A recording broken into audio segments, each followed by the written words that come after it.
Yeah, the question was, what do Chinese think of America right now? I mean, there are hackers who have tried to break into our systems over here, and just wondering what the sentiment is about China. You know, that's a great question, and it really depends on who you ask. I mean, China's a pretty vast country, so you know anything you say is going to automatically be a generalization.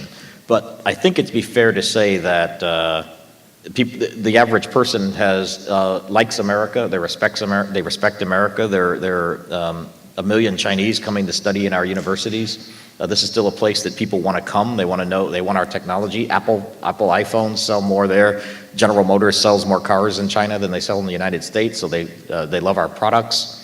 I think on a government level, the average person who thinks about these things would probably not like the fact that we're involved in wars in Iraq and Afghanistan.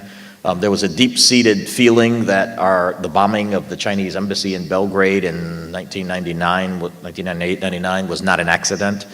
In 2001, in April, there was a collision of a U.S. spy plane with a Chinese jet over Hainan Island that killed a Chinese pilot.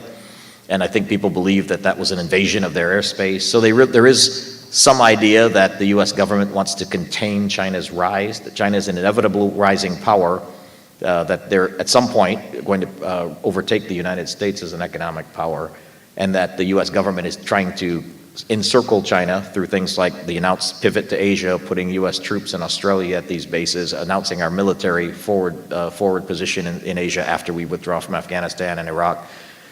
So a lot of people fear that we don't want China to rise. On the other hand, you know, I was there during the U.S. presidential election here, and Chinese in huge numbers watched the debates between Obama and Romney on the internet. These were streamed live on the internet in China, and you know, millions of people were watching this. And I read the comments after the debate were fascinating, and they said, we really wish we could have something like this. They were amazed that the President of the United States has to stand up and listen to, you know, criticism in his face, and they were just saying, when can we have something like that? So there's a real admiration for our system of government and the idea that we have elections. And a lot of people were saying, you know, I wish I could see the day when we could have something like this in our country.